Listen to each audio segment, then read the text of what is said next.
con ustedes. Estamos hablando respecto a esta problemática de la criminalidad, de la delincuencia en nuestro país. El día de hoy ha habido una protesta en Lima, una protesta que el gobierno había minimizado, que el gobierno había dicho, no, es un grupito, ¿no? que va a salir, ¿no? Sus mismos dirigentes, transportistas, habían dicho que no, que son disidentes, ¿no? Que ellos no representan a nadie, que unas cuantas empresas nomás representan. Pero lo cierto es que el día de hoy fue todo lo contrario. Los limeños, los transportistas se movilizaron, pero no solo ellos, ojo, porque este paro había sido convocado por los transportistas, pero de manera voluntaria se unieron los mercados, se unieron las bodegas, se unió parte de Gamarra, parte de las Malvinas, ¿no? La población se comenzó a unir, ¿no? ¿Y cuál ha sido la respuesta del gobierno? Sacar a centenares de policías, nunca antes visto. Qué bueno hubiera sido que así sea Lima, de resguardada. Policías, militares, helicópteros, buses policiales, patrulleros recorriendo la ciudad. Obviamente reprimiendo en algunas oportunidades también a este sector de la población. Pero veamos, porque ustedes pueden decir, no, es una, como dice el gobierno, es una percepción nada más, no se preocupen. Veamos las cifras. Nicolás Besich se encuentra con nosotros. Nicolás Besich es coordinador general de Evidencia Instituto. Y con él vamos a conversar respecto a números. Yo siempre les digo, ¿no? Los números no mienten, los números, las estadísticas, ¿no? Son ahí, fríos, duros, realistas. Y más aún cuando son elaboradas por el Instituto Nacional de Estadística e Informática. Nicolás Besich, buenas noches, bienvenido. Buenas noches, Carlos. Un gusto estar con ustedes. Nicolás, cuéntanos, a ver, nosotros decíamos que para hablar podemos opinar todos podemos tener una opinión, pero cuando hablamos de números, la situación cambia. Y cuando estos números son elaborados por una entidad de Estado como la INEE y nos dan números que son obviamente creíbles, la situación cambia. Nicolás, cuéntanos, a ver, ¿cómo Sí, van los números que tú me vas a contar esta noche en torno, pues, a esta criminalidad en el país? Cuéntanos. sí, bueno, efectivamente, como mencionas, el INEI hace un seguimiento a través de encuestas representativas de cada región y a nivel nacional sobre la victimización, es decir, personas que han sido víctimas de un hecho delictivo, ya sea desde un robo hasta pues una extorsión o cosas ya más Secuestro. serias como Ujú, este, un secuestro o en fin, ¿no? ujú. Eh, y sí, efectivamente, en los últimos años, post pandemia, esta victimización ha ido incrementando en línea con un poco lo que se ve en el día a día y en las noticias, ¿no? Entonces, hemos pasado a nivel nacional de tener una victimización de 18.2% en el 2021, en pandemia, que bueno, muchas actividades estaban cerradas, poca gente salía, Ujú. eh, a estar en 27.7% en el primer semestre del año 2024. En la libertad, el panorama es similar, pasó de 20% en el 2021, lo cual quiere decir que en el 2021 uno de cada cinco eh, liberteños mayores de 15 años en zonas urbanas, porque ese es el ámbito de la Ujú. encuesta, fue víctima de un hecho delictivo y eso ha subido a 25% para el primer semestre del 2024, es decir, ya no uno de cada cinco, sino uno de cada cuatro liberteños víctimas de algún hecho delictivo. Sin lugar a dudas, eso genera preocupación. Y algo que llama la atención es que normalmente uno centra el problema de la inseguridad en Lima y en las regiones del norte, ¿no? En Trujillo, Piura, por ahí un poco Chimbote. Pero cuando uno ve las cifras del INEI, se da con la sorpresa de que en realidad la tasa de victimización es mayor en regiones del sur, en Puno, en Cusco, en Arequipa, Junín, la tasa de victimización supera el 30%. Y una posible respuesta a por qué entonces las noticias están centradas en Trujillo, están centradas en Lima y no en estas otras ciudades, puede responder al nivel de violencia o al tipo de delitos que se dan, ¿no? En Trujillo, lamentablemente, la extorsión parece estar desbordada, y revisando cifras del propio Ministerio del Interior, que tiene un Observatorio Nacional de Seguridad Ciudadana, vemos que para lo que va del año 2024, en La Libertad, la tasa de denuncias, esto ya no es una encuesta, sino es la tasa de la gente que denuncia una extorsión, en La Libertad por cada 100.000 habitantes es 180, cuando en Lima es 50, Piura 69, y después, no sé, ciudades como el Callao 37.7, Arequipa Imagínense. 17.2. O sea, el número de denuncias por cada 100.000 habitantes en Trujillo es más que el triple de lo que es en Lima metropolitana, y pues 10 veces más de lo que es en ciudades como Cusco, Loreto, Increíble. Tacna, Puno, ¿no? Entonces, claramente es un problema muy grave, porque yo no creo que la explicación a esto sea que solo en Trujillo se denuncian las extorsiones y en el resto del Exacto. país no. Entonces, De sí, hecho, la tasa de extorsión, las tasas de denuncia suelen ser bajas en general, o sea, estos números, los números reales de extorsión probablemente sean mucho más elevados, ajá. pero, pero vemos que en Trujillo la extorsión es un problema muy serio. Y justamente por eso sospecho que es la explicación a por qué la percepción de inseguridad es más generalizada en Trujillo que en estas otras ciudades que mencionaba en un inicio, que pueden tener tasas de victimización más altas, pero delitos menos violentos, un robo común, un robo de celular, un robo de la billetera, pero no delitos con uso de armas de fuego, con dejar granadas como parte de la extorsión, en fin. Ahora, estas son denuncias que la Policía Nacional ha recibido, reiteramos, amigos televidentes, o sea, son cifras contabilizadas, objetivas, y estas cifras objetivas reafirman lo que Nicolás Vicich está que nos dice hoy día, ¿no? Trujillo recibe 180 denuncias por cada 100.000 habitantes, cuando Lima recibe 50, Piura 69. Entonces, la lógica elemental es decir, ¿qué pasa en Trujillo? Funcionaron sus estados de emergencia del gobierno, porque te cuento, Nicolás, de amigos tenientes, acá estamos en reiterados estados de emergencia. Y miren, sigue la extorsión, sigue creciendo. Acá se anunció que iban a salir los militares. No salieron, no salió, ningún soldadito ha salido. Ningún soldadito ha salido, pese a los anuncios del gobierno y también del gobernador César Acuña. Ningún soldadito. Entonces, en Trujillo, Nicolás, no han funcionado ninguna de las estrategias que ahora quieren aplicar en Lima. No han funcionado y Y ahí el están las problema, cifras. Carlos, ahí, perdóname que te Sí. interrumpa, el problema es que en realidad estos estados de emergencia que se han aplicado en Trujillo y que se han aplicado, por ejemplo, en el Callao en el 2015, en el 2022 y en el 2023, y ahora, bueno, que lo han decretado en 14 distritos de Lima, no tienen ninguna utilidad, ¿no? O sea, son medidas que no sirven para nada, si es que, y eso no lo digo yo, lo dicen expertos. De hecho hay un experto, Wilson Hernández, de un centro de investigación muy reputado acá en Lima, que es GRADE. Él hizo una evaluación de impacto rigurosa de los efectos que tuvieron los estados de emergencia del 2015 y del 2023 en el Callao, y concluye que en realidad no tuvieron ningún impacto, y que si algo lograron fue desplazar a la delincuencia por un tiempo del Callao a las zonas aledañas, y luego volvieron.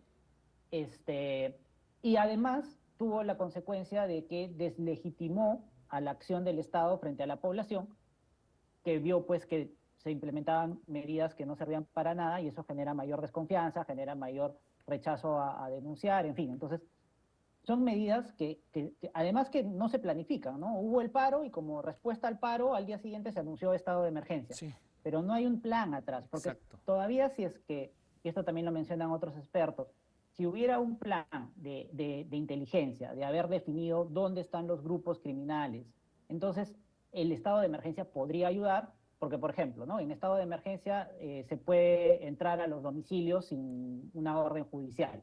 Entonces, si hay un trabajo de inteligencia, se identifica que las organizaciones criminales o las bandas criminales están en A, B, C, punto, y el estado de emergencia me va a permitir ir, tener control del territorio, Ujú. entrar, capturar a estas Claro. personas que ya han sido previamente identificadas, ok, el estado de emergencia podría ser útil, pero si el estado de emergencia va a servir solo para decirle a las Fuerzas Armadas que salgan a patrullar, como escuchaba también a otro experto, Nicolás Ceballos, en temas de seguridad, o sea, los extorsionadores, los delincuentes, los sicarios, no salen a la calle pues con su DNI y en estos planes en los que los militares te piden identificación, va a estar el sicario o el extorsionador dándole su DNI al militar para que Exactamente, lo meta claro. preso. Pues No eso tiene eso es sentido. imposible, eso así no funciona. No tiene sentido. Entonces, son medidas que no tienen ninguna utilidad si no van acompañadas de una estrategia con inteligencia detrás. Y lamentablemente lo que tenemos en el país es que se lanzan los estados de emergencia como una medida casi populista de decir, bueno, ya que salgan los militares a la calle, que en muchos casos es lo que la población pide, pero también hay que explicarle a la población que el hecho de que los militares salgan a la calle quizás da una percepción de seguridad. Cuando uno está en la calle piensa pues que quizás no lo van a robar porque hay un militar Ujú. parado en la esquina o en la calle, pero eso no tiene ningún efecto contra la extorsión, contra Claro. el sicariato, contra los delitos de más complejidad, si es que, otra vez repito, no va con un plan estratégico y de inteligencia, sobre todo, detrás. Efectivamente, Nicolás. A ver, supongo que tú eres economista, ¿verdad? Sí, Tú eres economista, yo soy periodista, acá nuestro invitado es empresario y todos coincidimos, y usted, amigo televidente de su casa también, que lo que tiene que hacer el gobierno es reforzar la inteligencia, ¿correcto? Eso es por criterio, por inteligencia evidente. Pero pregunto yo, ¿que acaso en el gobierno, Dina Boluarte, el señor Gustavo Adriancegui, el ministro del Interior, el gabinete, no tiene esa inteligencia de saber lo que se necesita acaso? ¿O es que, y yo reitero, a veces soy en este momento ya un poco extremista, pero a ver, corrígeme, o es que tal vez no quieren hacerlo? Porque es fácil sacar presupuesto y reforzar la inteligencia, es una sencillo. Dina Boluarte esta noche puede hacer una resolución, firmarla y ordenarlo y se ejecuta. Pero ¿lo quieren hacer? Lo quieren hacer, sin embargo, tienes otra estadística de ahí también, Nicolás, de Ipsos Apoyo, que dice que el 75%, más del 75% de peruanos vive con miedo de salir de sus hogares, Nicolás. A ese extremo hemos llegado. y efectivamente la percepción de la inseguridad es altísima y eso, o sea, a veces escucho que se dice como, ah, es la percepción, ¿no? Pero en realidad lo que pasa es que, claro, si yo tengo una familia de 4 personas y a uno de los miembros de la familia le roban, ok, víctimas hay uno de 4, pero Claro, la percepción sobre la inseguridad es va a de ser todos. 4 de 4. Claro, La familia completa se va a exacto. sentir insegura porque a una de las personas le han robado. Entonces, eh, eso de que es la percepción, pero es una percepción basada en una realidad, ¿no? Eso Claro. también hay que entenderlo. O sea, la sensación de inseguridad, la percepción de inseguridad, eh, no solo es porque en las noticias se ponen las noticias Tiene una de los base, delitos, es porque, tiene una claro, base si yo objetiva. veo que tengo a un familiar que le han robado, si Ujú. tengo a un amigo que le han robado, si en el trabajo a un compañero le robaron, me voy a sentir inseguro, voy a vivir inseguro, ¿no? Nosotros teníamos cifras de una encuesta de Ipsos, donde ya casi el 10% de los trujillanos encuestados comentaba que una de las preocupaciones de su vida diaria era ser víctima de extorsión. O sea, 1 de cada 10 ciudadanos decía ser víctima de extorsión, ¿no? Lo cual es altísimo. Eh, porque no estoy hablando de negocios, no estoy hablando de empresarios, Ujú. estoy hablando de ciudadanos en general. Eh, y entonces sí, pues, ¿no? O sea, las medidas lamentablemente que este gobierno lanza son medidas, como se dice, efectistas, ¿no? Que buscan Ujú. aparentar ser efectivas, pero que en realidad terminan siendo totalmente ineficientes y totalmente populistas. Queda Y lo clarísimo. mismo con el Congreso, ¿no? El Ujú. Congreso actualmente está discutiendo esta ley de terrorismo urbano, distintos nombres que ha recibido, que en parte lo que propone es endurecer las penas, ¿no? Y uno también lo escuchaba de Nicolás Ceballos, que es uno de los expertos más reconocidos en temas de crimen en el país, que mencionaba decir, se ha probado ya hace unos meses que el robo de celulares, por ejemplo, tenía una pena, se le elevaba una pena a 30 años a los que robaban Ujú. celulares en moto. Y es una pena altísima para un robo de un celular. Claro, ¿A cuántas personas se les ha sentenciado con 30 años de cárcel por robar un celular?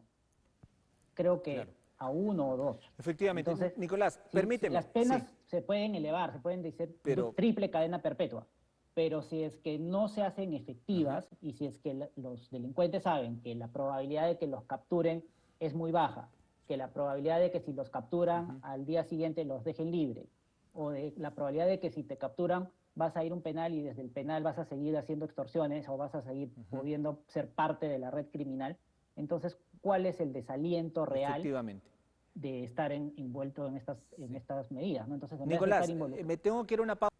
Bien, amigos, voy a seguir conversando con Nicolás Evicich para cerrar la entrevista. Nicolás, quiero cerrar el tema. Hemos visto ya la coyuntura, hemos visto los números del INEI, o sea, las cifras en torno a esta inseguridad, ¿no? Que son terribles, pero ¿cómo esto impacta a la economía de nuestro país? Quiero cerrar la entrevista con esto. ¿Qué tanto daño nos hace económicamente? Y bueno, hay algunos estudios ya un poco eh, antiguos del 2017 del Banco Interamericano de Desarrollo que estimaba que la delincuencia podía significar a nivel macro en todo el país un impacto de 2%, 2 puntos, 2% del PBI, lo cual es altísimo, ¿no? Porque efectivamente, y estamos viendo ahora cada vez más el impacto que tiene, y producto de eso son los paros, ¿no? O Ujú. sea, el paro de los transportistas, el paro de los bodegueros, de la gente en gamarra, no es porque estén pidiendo algún beneficio Sí, tributario, exactamente, sí, alguna claro, reducción en el precio del combustible o ese tipo exacto. de protestas a las que quizás estamos más Sí, sí, acostumbrados. Es sí. un pedido básico de que el Estado les dé seguridad Ajá. para que les permita a producir y a estar activos económicamente, ¿no? Entonces, hay Ujú. un costo elevado, un impacto económico también en las medidas de seguridad que la empresa o las familias propias tienen que implementar, Ajá. desde contratar sistemas de alarma, pagarle a seguridad privada, eh, poner rejas, en fin. Y ya lo más dramático son pues los negocios, los Ujú. pequeños negocios, bodegas, ferreterías, restaurantes, que tienen que cerrar para, porque no les da con el tema de la extorsión, con el tema de la delincuencia, ¿no? E incluso acá hay un riesgo de generar un ciclo Ujú. vicioso en torno a pobreza y delincuencia, ¿no? Porque eh, parte de este incremento de la delincuencia, sobre todo en zonas urbanas, responde al incremento de la pobreza.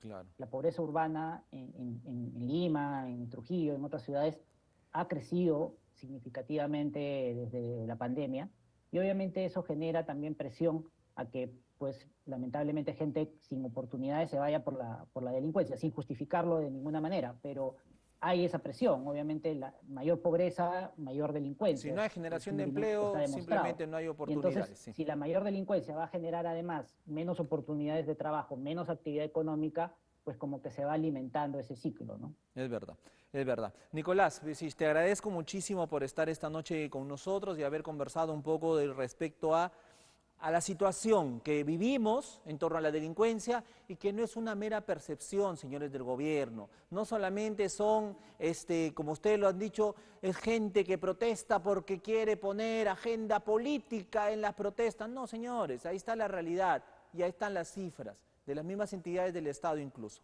Nicolás Vicís, te agradezco muchísimo por estar con nosotros. Buenas noches.